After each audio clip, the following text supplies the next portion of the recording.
Hayırlı olsun. Hoş geldiniz. Hoş geldiniz. Ayaklarınıza sağlık. Günaydın.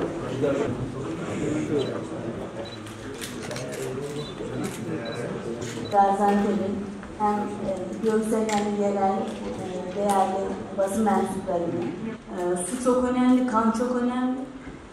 Nerede orada bir tıkanma varsa ya kalbe pırtlatıyor ya beyne pırtlatıyor. Gaziantep Büyükşehir'in büyük desteğiyle 35-40 güne düşürdük ve okullar açılmadan bir gün önce de bu işi tamamladık. Yani yapılacak en hızlı çalışmayı yapmamıza rağmen şehirdeki yaşam kalitesi nasıl negatif etkilediğine biz şahit olduk.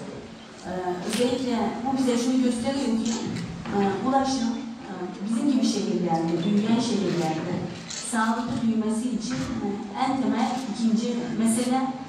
Bunun için biz 2014 yılında hatırlarsanız başkan olur olmaz ben mühendisim dedim, ölçmediğimiz bir şeyi çözemeyiz. İki şey yaptık. Bir ulaşım master planı, imar master planı. Bir de ilk kez iklim master planı. Aslında bugün ne kadar önemli olduğunu görüyoruz. Yeşilşehir'e, OECD şampiyon başkanlığı kategorisine alınmamızı aynı anda biz iklim master planını yaptık. Çevreye ve insana duyarlı yerel yönetim nasıl olmalı diye. Kirletici unsurları, toprağı, suyu, havayı ne kirletiyor, ne yapmamız gerekiyor bunu çalıştık. Orada imar master planı ve ulaşım master planı ikisini aynı yapmamız da tesadüf değil.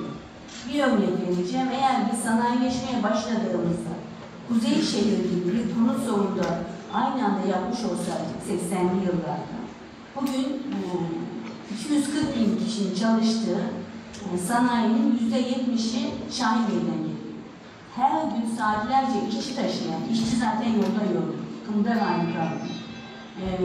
Almanya modelinde nerede üretim varsa oraya bir yaşam alanı bulunan bir model var.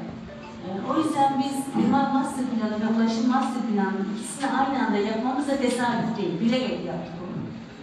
Ve çok hızlı bir şekilde oradan çıkan çıktıları da hayata geçirdik. Onu da beklemeden çünkü iyi bir ulaşım master planı en az 1,5 sene sürüyordu. Ya hele 1,5 sene bekleyin demeden o gün emniyet müdürümüzle, o günün şartlarında emniyette sivil toplumlar, şoförler odamız, bu konudaki kafa yoran teknik odalarımızla oturduk bir acil eylem planı verdik.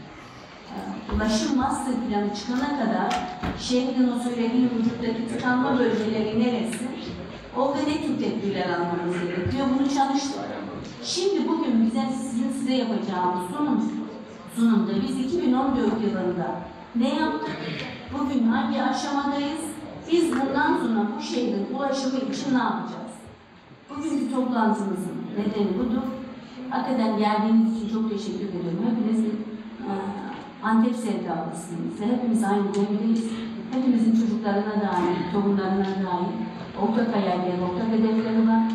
Elbette çok sorunumuz var ama sorun çözme kapasitemiz yüksek tutmamız gerekiyor. Şu ana kadar da yaptığımız bütün çalışmalardan ötürü için bir konut projesi açıkladık. Bugün Sezer Bey dedi ki başkanım olağanüstü bir talep var. Eğer bunu doğru modellersek Türkiye modeli olacak. Geriye dönük 1955'lerden itibaren hızlı bir kentleşmeyle birlikte görmek lazım. Evet, daha önce Gaziantep cazibe şehri olmasıyla birlikte hızlı bir kentleşme yaşadı. Ciddi bir sanayileştik. Ulaşım ve trafik dediğimiz olgu bugün biz bu salonda bir trafik oluşturuyoruz. Ama eğer kapasitenin üzerinde kişi aldığımızda bir trafik sıkışıklığına dönecek bu salonumuzda.